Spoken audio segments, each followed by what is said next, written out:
Hello everyone, that Manga Kid here to give my thoughts on Little Miss P by Ken Koyama. This is a yen press release in the larger trim size format, and it is a one-shot with these really nice embossed kind of polka dots on the cover that you can see here, and then on the back you've got little embossed um, of the characters there, if you can see that. This is the story about a anthropomorphized period named Little Miss P, who visits women and kind of tortures them a bit for a little while and then leaves. Um, she is absolutely hilarious. It is a bunch of short stories, and what I really enjoyed is that all of the short stories are about very different women. You've got girls who it's their very first visit from Little Miss P, to an elderly woman reminiscing about her time with Little Miss P, and working women, women who I believe there's one where they're trying to have kids, or other teenagers who are just experiencing Little Miss P visits from her. It is a very funny title. There were many different ways that this could have gone that would have been negative, and I was worried about that, but I knew immediately when I heard the premise of this, I needed to own it. And I was really hoping it wasn't going to be something disgusting and misogynistic, and I'm very glad that it is not. Uh, this is a really amazing title. I really enjoyed it. I think that this is something that should be given to young teenagers. I think this should be in schools, honestly and truly, because this is such a normalizing story about various different people.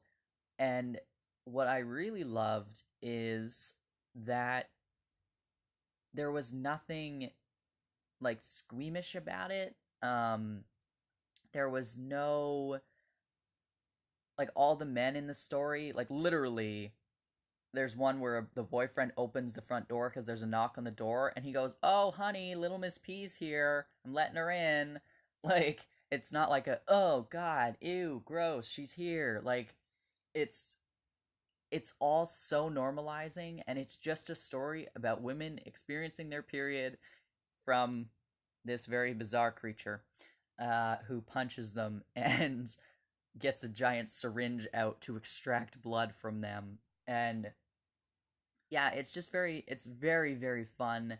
It's very ridiculous, but also very relatable and normalizing. And there's also a story at the end that is based on the true story of the woman who kind of changed the game in Japan for uh, hygiene products in relation to periods, because the stuff that was being brought over from the States just wasn't working for Japanese women, and they needed something different to more fit their bodies. And it's just very, it was so good. I really, really loved it. And the art is very bizarre. It is very much an alternative manga, but I think it suits it. I think if you had if you had a very realistic art style, then oh, this one, yeah, is about like in the past. It's not even set in the present day, which I found was very fascinating. Um, yeah, I think that if the art was anything other than this ridiculousness, it wouldn't really work very well for this story. Um, but I think the characters are so cute. Like, she's adorable. Um, but yeah, I found it so funny. It's so, so, so funny. And there's one story about these teenagers, and the boy is, I think the girl's complaining because she has her period, and the boy's saying like, "Oh, well, it's not," or she's saying something about like, "Oh, you have it so much better," and he's going, "Well, uh, try living in my shoes for a day," kind of thing, and then a Freaky Friday esque situation where they switch bodies and now have to live as each other happens. And so the boy is in the girl's body dealing with Little Miss P, and the girl is in the boy's body dealing with Mr. Erection and Mr. Virginity. And it is so funny. The uh yeah, there's a good picture for you. There's Mr. Erection, Mr. Virginity, and Mrs. P, Lil Miss P. And it's just, this is rough. Yes. Yep. Yep, that explains it.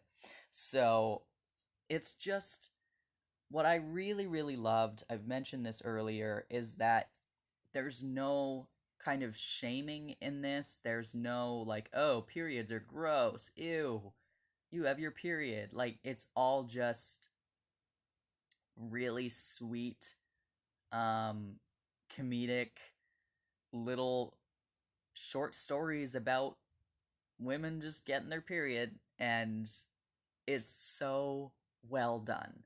I loved this. I will reread this and enjoy it every time. I like I said, this should definitely be available for um, middle school and high school students to be reading, because I think it would normalize it a lot more and present this topic in a way that is relatable and funny, and in a way to boys, so that they're not like, so that they realize it's not a big deal. I don't know. It really makes me upset that society views this very normal bodily function as something disgusting or something that should be hidden or not talked about ever. Um, I think that this would bring a lot of people to that middle ground of, it's not disgusting, it shouldn't be shameful, it shouldn't be something that you have to hide, um, or be embarrassed about, because lots of people who experience periods are embarrassed about it, or shy about it, or ashamed of it, and a lot of people who do not experience periods are grossed out by it because it's something they don't understand or don't know, and that really frustrates me. So yeah, I really, really enjoyed this. I think it's very normalizing and very funny, and very, I think anybody could get something out of this. You could learn something new, or you could relate to it, or both. And I think it was so much fun. I'm glad it exists. I'm glad we got it here, in English, and yeah, I'm super, super happy to own this. Highly recommend reading it, whoever you are. I think it's worth owning and reading, for sure. If you've read Little Miss P, I would love to hear your thoughts on it. If you have any questions, always, like always, just let me know. And yeah, thanks for watching.